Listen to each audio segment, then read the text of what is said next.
Hello friends, मैं हूँ सलाम और आप सबको मेरा सलाम। तो आज हम प्रीपोजिशंस के उन क्वेश्चंस को सॉल्व करेंगे जो क्वेश्चंस कॉम्पिटिटिव एग्ज़ाम्स में आते रहते हैं। तो पहले आप वीडियो को पॉज करके इन क्वेश्चंस को खुद से सॉल्व करने की कोशिश करें ताकि आपकी प्रैक्टिस अच्छी हो जाए। तो चलो देखते हैं। फर्स्ट क्वेश्चन है हमारे पास, I go dash a long walk.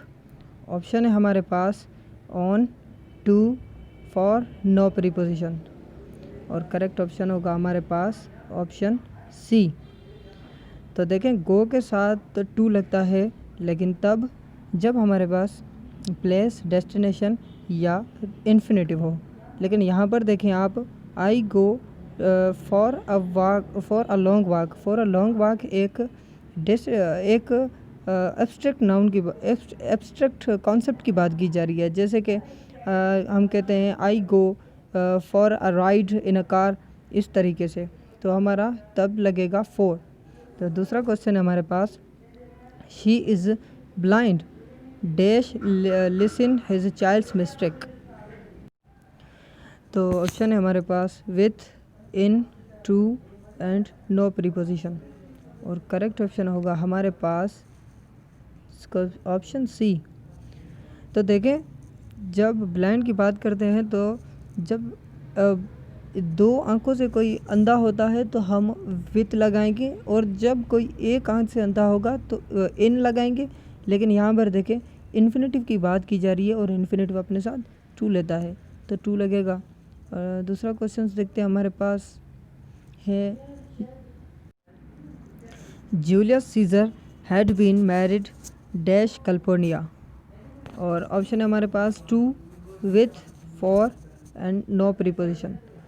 तो करेक्ट ऑप्शन होगा हमारे पास ए। अब देखें, Julius Caesar the great leader of Roman Empire जो है वो शादी कर चुका था, उसकी शादी हो चुकी थी कैलिफोर्निया से। तो यहाँ पर देखें, मैरिड जो वर्ब है वो एक ट्रांजिटिव वर्ब है, और ट्रांजिटिव वर्ब अपने साथ डायरेक्ट ऑब्जेक्ट लेता है, कोई प्रीपोजिशन नहीं लेता। लेकिन याद रखें, मैरिड वर्ब जो है वो जब हमारा पैसिव वॉइस में यूज़ होगा तो वो अपने साथ टू लेता है, वैसे तो कोई भी प्रीपोजिशन नहीं लेता। ओके, इस तरीके से हम दूसरा ऑप्शंस देखेंगे, क्वेश्चंस देखेंगे। Daniyal write dash ink. Option है हमारे पास विथ, इन, ऑन या नो प्रीपोजिशन। तो करेक्ट ऑप्शन होगा हमारे पास बी। ओके, तो याद रखें, जब भी हमारा इंक की बात हो रही हो तो इन लगेगा, और जब हम किसी चीज़ मतलब पेन या पेंसिल की बात कर रहे हो तो विथ लगेगा। और ये क्वेश्चंस आता रहता है। तो अगले क्वेश्चन पे चलते हैं। He died dash an accident. वो मरा एक हादसे पे मरा। तो देखते हैं, डाइड जो है, डाइड के साथ याद रखें इन भी लगता है, फ्रॉम भी लगता है, ऑफ भी लगता है, और फॉर भी लगता है। लेकिन डी ऑप्शन हमारे पास नो प्रीपोजिशन। तो यहाँ पर लिखा हुआ इन, फ्रॉम, ऑफ। और करेक्ट ऑप्शन होगा हमारे पास ऑप्शन ए।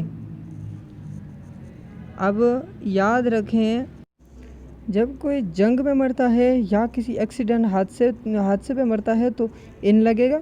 लेकिन जब कोई ज़्यादा खाने से या ज़्यादा पीने से और उसके अलावा जितनी भी छोटी फुटकी चीज़ें जो होती हैं, भूख से प्यास से मरे तो वो फ्रॉम लेगा। और अगर अपना किसी मतलब बीमारी से मरता है, जैसे कि कैंसर वगैरह से या किसी से भी, तो हमारा डाइड ऑफ लगेगा, ये याद रख लें। और डाइड के साथ फॉर भी तब लगता है जब किसी यकीन पे मर जाए कोई, तो फिर वो डाइड फॉर लगेगा। और अब अगला क्वेश्चन देखते हैं हमारा, ही वेंट डैश एब्रोड। तो ऑप्शन है हमारे पास टू, फॉर, इन या फिर नो प्रीपोजिशन। तो करेक्ट आंसर होगा हमारे पास ऑप्शन डी। तो देखें, यहाँ पर यही वेंट एब्रोड, वो बाहर गया। अब देखिए यहाँ पर प्रीपोजिशन क्यों नहीं लगा, क्योंकि वेंट, देखिए वेंट तो गो की सेकंड फॉर्म है और गो के साथ टू लगता है, लेकिन यहाँ पर नहीं लगा क्योंकि जो एब्रोड है हमारा वो एक एडवर्ब है, और एडवर्ब कभी भी प्रीपोजिशन से फॉलो नहीं होता। और जैसे हमारा ही वेंट होम होता है, तो होम के साथ भी जो है होम भी वहाँ पर एक एडवर्ब यूज़ हो रहा होता है। यहाँ पर ये एब्रोड जो है ना, इसका मतलब बाहर जाना, और ये एक एडवर्ब है, ये भी इसके साथ भी जो है ना वर्ब यूज़ नहीं हुई, आई मीन प्रीपोजिशन यूज़ नहीं हुई। तो देखें जो होम वर्ड है वो नाउन भी बन सकता है और एडवर्ब भी बन सकता है। कैसे? देखें, अगर उसको नाउन बनाते हैं, जैसे एडजेक्टिव या पॉजिटिव एडजेक्टिव जब भी लग जाए उसके साथ, हिज, हर या माय, इस तरह से जो भी हमारे एडजेक्टिव पॉजिटिव एडजेक्टिव होते हैं वो जब लगते हैं तो फिर वो एक हाउस की तरह बन जाता है। जैसे देखें यहाँ पर ये जो हाउस है हमारा, ये हमारा होम भी है और हाउस भी है, लेकिन ये होम जो है, होम तो बहुत कुछ बन सकता है। जैसे कि देखिए यहाँ पर एक परिंदे का मैं होम बना रहा हूँ, लेकिन ये हाउस नहीं है। अब आपको समझ में आ रही है, ये जो बिल्डिंग होती है ना, यही होती है हमारे हाउस होता है, और लेकिन होम नहीं होता। होम तो जगह होती है रहने की। जैसे फॉर एग्ज़ाम्पल एक लेबर है, वो अपना काम करके शाम को घर जाता है, लेकिन उसका घर नहीं होता। फिर वो क्या करता है, जाता है एक हॉस्पिटल का आगे वाला पोर्शन में रहता है, लेकिन वो क्या कहेगा, आई गो होम, क्योंकि वो अपने रहने की जगह पर जा रहा है। इस तरीके से आपको समझना पड़ेगा चीज़ों को। तो आगे चलते हैं, देखते हैं क्वेश्चन हमारे पास, they will meet dash us there. तो ऑप्शन है हमारे पास विथ, फॉर, टू या नो प्रीपोजिशन, और करेक्ट आंसर होगा हमारे पास डी, नो प्रीपोजिशन। अब देखें यहाँ पर प्रीपोजिशन क्यों नहीं लगी, क्योंकि आगे हालांकि आगे देखें नाउन भी लगा हुआ है, आई मीन प्रोनाउन भी लगा हुआ है, ऑब्जेक्ट, लेकिन याद रखें जो मीट है हमारा वो एक ट्रांजिटिव वर्ब है, इसलिए यहाँ पर कोई प्रीपोजिशन नहीं चाहिए। और ट्रांजिटिव वर्ब जो होते हैं वो अपना ऑब्जेक्ट खुद ट्रांस करते हैं, ठीक है। इस तरीके से जो इंट्रांजिटिव होते हैं वो इंट्रांजिटिव नहीं करते, ट्रांस नहीं करते अपने साथ एक ऑब्जेक्ट। याद रखें, अगर आपको इंट्रांजिटिव या ट्रांजिटिव का पता नहीं चलता तो उसी वर्ब से आप वहीं पर एक क्वेश्चंस करें, व्हाट या हुम का क्वेश्चंस, अगर जवाब मिलता है तो फिर वो अपना ट्रांजिटिव वर्ब होगा, अदरवाइज़ नहीं होगा।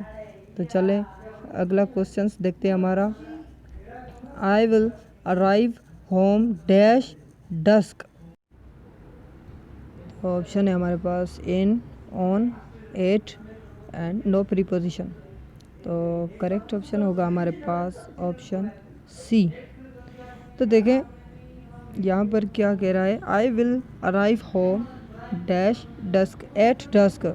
यहाँ पर देखें डस्क जो है एक टाइम है, तो जब ये टाइम प्रीपोजिशन है, तो देखें जो भी दिन के जो तो छोटे छोटे लम्हात होते हैं, जैसे डस्क, डॉन, नून या नाइट, उनके साथ हमारा एट लगता है। और जो बड़े बड़े वक्त होते हैं, जैसे evening, morning, in the evening लगता है, इन द मॉर्निंग। और जो डेज़ होते हैं, ऑन सैटरडे, ऑन फ्राइडे, ये इस तरीके से प्रीपोजिशन ऑफ टाइम यूज़ हुआ है। थैंक यू सो मच, आज के लिए यही, अगली वीडियो में मिलते हैं। Thank you.